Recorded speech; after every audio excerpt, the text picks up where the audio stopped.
Olá, sejam muito bem-vindos. Este é o Tema é Direito, programa do curso de Direito da Universidade Franciscana. O programa está na sua 11ª temporada, tem o objetivo de levar até você a informação sobre o mundo jurídico, esse mundo tão complexo, tão contingente, que muda e reestrutura a vida das pessoas todos os dias. Para falar sobre o direito, sobre o mundo jurídico, converso com a minha querida colega e amiga, professora Rosane Leal. Seja bem-vinda, professora. Muito obrigada, professor. Professora, quantos anos de UFN? Vou começar lhe perguntando isso porque a senhora tem a história do curso e a sua história se confundem. 26 anos. Olha aí. É o tempo do curso de Direito da Universidade Franciscana, né? Eu ingressei praticamente aqui, desde o início. eu ingressei aqui no segundo semestre de funcionamento do curso, para auxiliar o professor Cláudio Alves Malgarim. Então, já faz um bom tempo. Nossa, né? E como é que tu percebe, assim, a sala de aula nesse período, professora? Mudou muito? Ou, assim, a gente pode dizer que o básico é semelhante? Temos um ensino jurídico que ele é, em certa medida, tradicional, e isso é necessário, essencial para a formação, mas, ao mesmo tempo, a sala de aula, sim, ela se transformou, né? Porque o direito se transforma, a sociedade se transforma, e o curso vai fazendo essas adaptações que o tempo vai exigindo e que a sociedade vai exigindo. Então, ele é bem adaptável e de vanguarda. É um curso que está sempre muito atento às transformações da sociedade, captando isso, trazendo no dia para a sala de aula. Então, eu creio que, sim, o ensino se transforma porque a sociedade também se transforma. Então, a gente tem esse processo dinâmico. Se te pedissem para te expressar, assim, um sentimento em relação à tua história aqui, como é que tu expressaria isso? Em relação ao curso, principalmente, que tu vive há 26 anos? Realização. Essa é a palavra que vem para mim, porque eu entrei sem grandes pretensões, entrei para fazer um trabalho que era desafiador, com um grande mentor, né, com uma pessoa que eu admiro em todos os sentidos, assim, com muita responsabilidade, mas não esperava passar todo esse tempo, que muito me alegra e muito me orgulha, e ver, assim, hoje nós temos, professor, grande parte dos nossos colegas que foram nossos alunos, meu, seu também, né? Então, ver essas pessoas construindo uma trajetória, voltando para a universidade já como mestres, como doutores, né? Ver os nossos egressos em tantas posições de destaque, ver os nossos egressos fazendo mestrado, doutorado, alguns já colegas em universidades federais, né, que temos, que são egressos daqui. Então, isso tudo é uma realização plena, pessoal, porque escolhi, elegi estar fazendo parte desse grupo, desse projeto, e porque é uma realização também profissional. A gente vê que as coisas funcionam com desafios constantes. Né, com questões que vão nos tirando da zona de conforto, mas é isso que nos torna mais resistentes e talvez, creio, mais seguros da nossa jornada, né?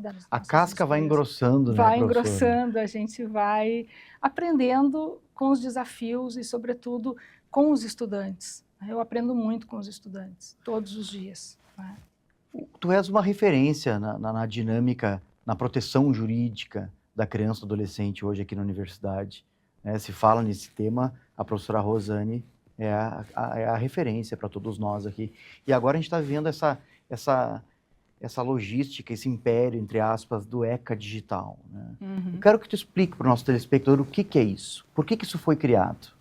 Bom, a Lei 15.211, que está sendo chamada de ECA Digital, né, de Estatuto Digital da Criança e do Adolescente, ela surge o ano passado em razão de um documentário, né, que foi amplamente divulgado do FELCA, mas na verdade já era um projeto de lei de 2022, que estava no Congresso, e já fazia parte também do movimento anterior do Brasil, porque desde que em 2021 foram editados os comentários número 25 do Comitê de Direitos Humanos da ONU, que trata de direito à criança, já havia ali responsabilidades para os estados. Os estados tinham que atualizar a sua legislação ou elaborar uma legislação.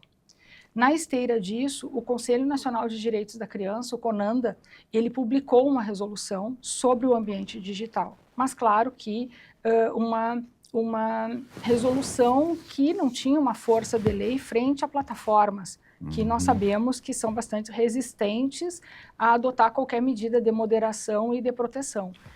E os sucessivos problemas e riscos envolvendo crianças e adolescentes, somado à grande divulgação daquele documentário ano passado, então, isso impulsionou os nossos parlamentares, creio que já tardiamente, no meu ponto de vista, Sim. mas os impulsionou a editarem, então, a Lei 15.211, que é do ano passado, portanto, e entrou em vigor agora, no dia 17 de março de 2026.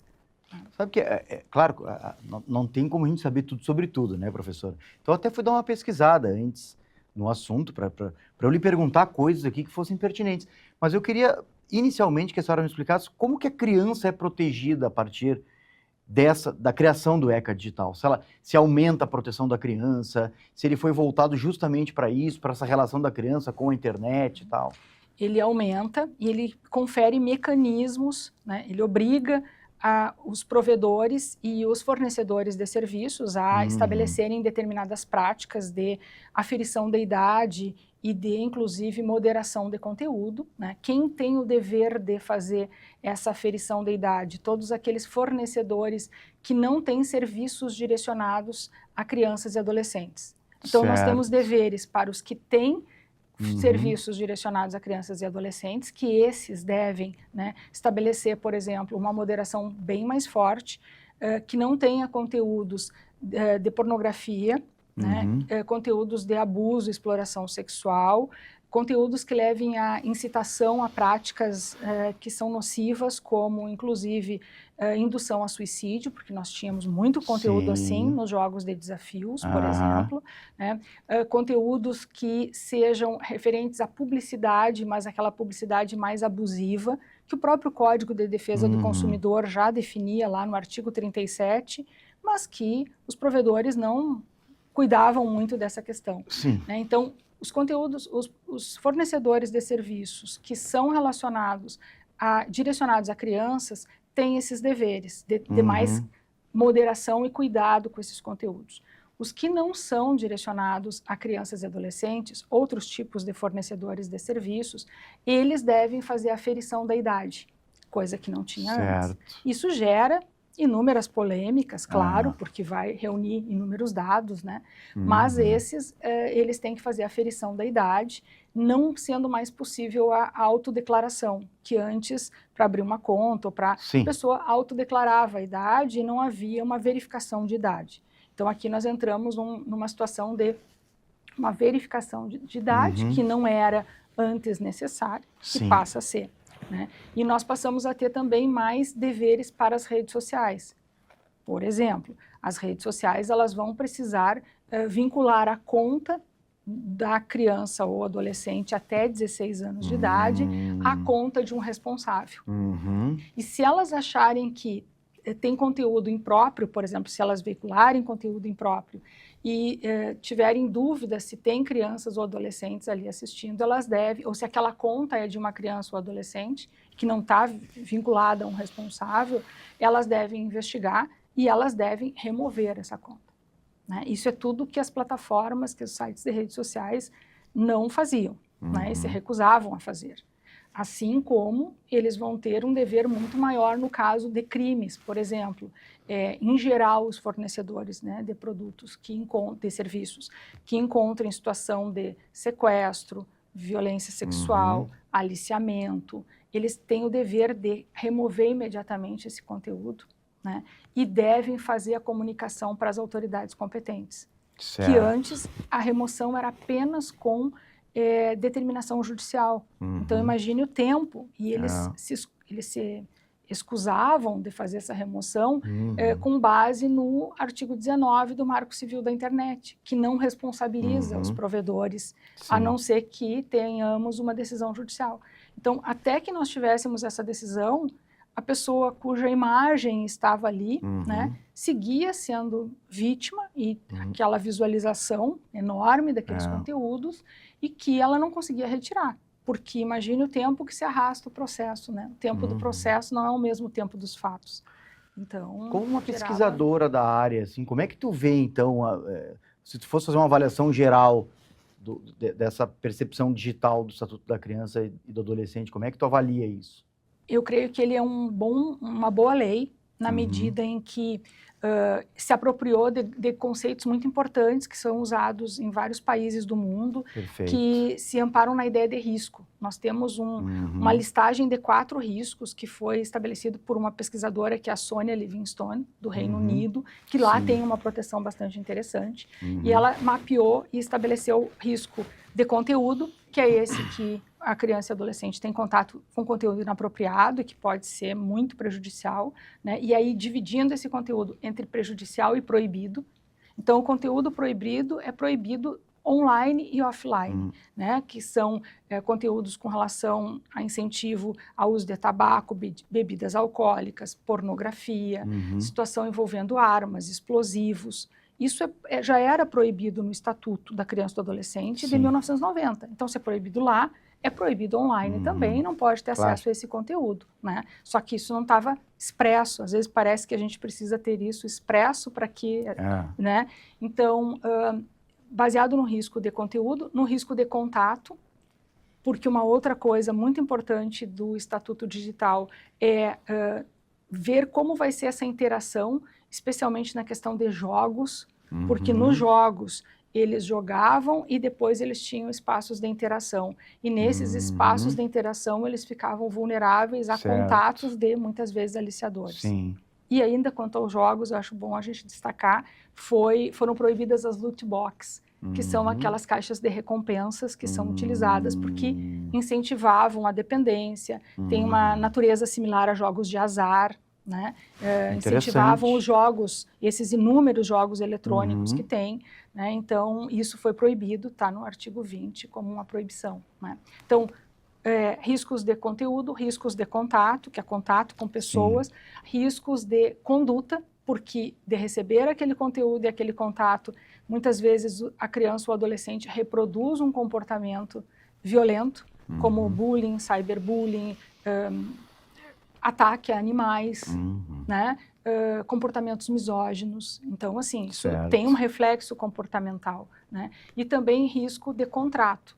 E o Estatuto o Estatuto Digital se preocupa com esses 4 riscos, inclusive de contrato, ou seja, deveres aos fornecedores com relação aos nossos dados pessoais específicos de crianças e adolescentes, né? Então, maravilha. Então ele cobre esses aspectos. Eu vejo como uma legislação muito interessante.